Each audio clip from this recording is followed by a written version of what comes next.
All right, Jordan, that was not the only news on the recruiting trail for our Clemson Tigers. And unfortunately, it was not all good news this past weekend. Obviously, July 5th came and went Saturday, the day after the Independence Day celebrations that everybody had. Clemson fans were looking intently at their phones, at their computers, at Twitter, wherever they get their recruiting news, waiting for the Bryce Perry-Wright news. He committed in Las Vegas, Nevada. And unfortunately for the Tigers, he shuts down his commitment and commits to Texas A&M.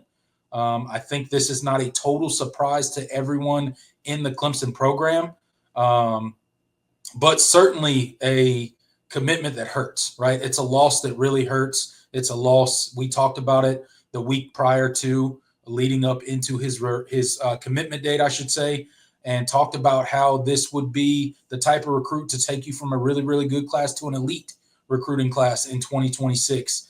Unfortunately, that's not going to happen. He shuts it down. He is now going to become a Texas A&M Aggie, unfortunately. So, Jordan, a lot of Clemson fans upset about this, obviously. Really wanted to land this guy, really would have made that defensive line haul just another level. Not that we don't have good dudes committed already. We absolutely do. We are going to be okay. But let's just be real. This one hurts. So your thoughts when you heard the news that Bryce Perry-Wright committed to Texas A&M over our Clemson Tigers? Yeah, I mean, I can't sugarcoat it anyway. I can't tell you that this is, this actually might be a good thing, or it's not that bad. I talked about this, ad nauseum. Whenever we talked about Bryce Perry-Wright, I called him the most important recruit on your board. I think just in terms of what he would have brought to this defensive line class, the previous connections that you had with him, I always saw him as the must-get player in this class, and you didn't get him. I don't have anybody to blame. I don't have anybody to criticize here. Clemson did just about everything it possibly could to get Bryce Perry-Wright in this class. So, so you can look at that and say, you can have a negative outlook on that and be like, okay, well, if everything Clemson has is not enough, then it's never going to be enough. And that's where I'll pump the brakes. This is the reality of recruiting now. That was a big boy recruitment, and Clemson lost out. That this is the risk you run especially in this day and age of college football, when you go after the elite of the elite guys. Clemson played the game. Money certainly played a huge factor in kind of the swing and the change of the tides in this recruitment. And certainly it wasn't all Bryce Perry-Wright's doing from that aspect. But Clemson played the game. They had a competitive offer. It wasn't enough. That's like, that doesn't make you feel good. But I do appreciate that Clemson is not burying their head in the sand, and they realize what recruiting is now. And, Absolutely. They still played into the relationships. I mean, Nick Eason, as far as a recruiter, man, like he goes all out for these kids, man. Like I will never I will never criticize him in a recruitment for not doing enough. He is. I mean, Nick Eason invested a lot in this recruitment, and it sucks. And Clemson invested a lot in this recruitment. But again, that's the risk you run. And I think if you had to do it all over again, I think Clemson would, because you have to try. You have to go and get those types of kids.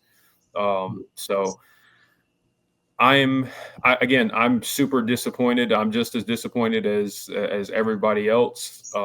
There's no sugarcoating what it means for the class. Again, it's not a backbreaker in terms of, oh man, now the class is not good. I still really like the kids in this class.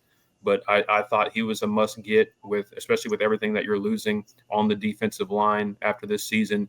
I thought adding him into the mix as a true freshman, which they were selling him on, I think that would have been really big for Clemson, kind of reloading from that aspect. So I don't have much to say, like big picture things about, oh man, Clemson needs to do this or do that. Yeah. I think they did what they were supposed to do. I think they stayed true to themselves while also playing, understanding and understanding what the dynamics of big time recruiting is. A&M just they won out, and they were able to play into some the people in Bryce Perry-Wright's camp. There was nothing really nefarious at this point in terms of college football recruiting. I mean, it is what it is now. Yeah. You just saw 5-star offensive tackle Felix Ojo sign a $5.1 million deal with Texas Tech. Like that's just what recruiting is now. And yeah, absolutely. Clemson went above and beyond what they normally would have, if that tells you anything, for Bryce Perry-Wright. So I can't fault them for anything they did in this recruitment. It's just that there I don't think there's much they could have done differently to make this recruitment go their way. Yeah, I mean, look, at the end of the day, let's be real. When you strip it down to its bare bones, Texas A&M offered more money. Yep. That's what got them over the hump. Let's just be very candid there, and very honest. It was about money, and it's okay. I don't love it. I don't like this part of the new world of college football that we live in, that essentially, NIL just turns into bidding wars between, various alumni and collectives, and that's the way of college football right now. I don't love it. I understand it. I completely understand why Bryce Perry-Wright would go take that amount of money. And I can't say, a lot of people out there can't say that they would do any different, right? When faced with that kind of money. But what I will say, and will reiterate, to your point, Jordan, is that Clemson did every possible thing they could do to win this recruitment. And unfortunately, it wasn't enough. And that's unfortunate. It sucks. We're not going to sit up here and say that, well, we're better off without him. He's not a Clemson kid, blah, blah, blah, blah. I don't believe any of that. I think he is a Clemson guy. I think he would have been great for this Clemson program. But at the end of the day, he didn't choose Clemson. So you move on. It sucks. It hurts. It's not good for the class. It's not good for the future of the program. But at the end of the day, you have to pivot from these things, and you got to move on. But to your point, Jordan, you have to go after these kind of guys, right? You got to get in the mix for these big name players, and it's not always going to go your way. It's going to go your way sometimes, and probably not go your way majority of the time, right? But you'll get a few big 5-star guys, and it'll be enough to sustain what Clemson does from a development standpoint and a program building standpoint that Dabo focuses on. So, yeah, I'm with you. No complaints on, Clemson kind of going all in on this and just doing their best shot to try to get him. Unfortunately, it just didn't work out. Texas A&M had deeper pockets, and that rang true for the decision makers in Bryce Perry-Wright's camp and him. What those key decision points are, we'll never know the intricacies of it. But at the end of the day, we know it had majority to do with the NIL paycheck. Unfortunate that that's where we're at in college football, but none of us can change it. No amount of sitting up here and complaining about it is going to change it. Texas A&M didn't do anything wrong. They're playing the game that's allowed to be played in college football right now. So here we are. And Clemson will pivot. What they'll do at the defensive line position at this point, I don't know. Will they pivot to another guy? Will they look to fill via the portal? Don't really know what they're going to do right now. But obviously they will pivot and go after something else. So yeah, wish him the best over at Texas A&M. No ill will towards the guy. I don't dislike him. Wish he would have made a different decision, but again, wish him the best. Yeah, and Paul does make a good point. The one thing I will say, Texas A&M is not D-line U.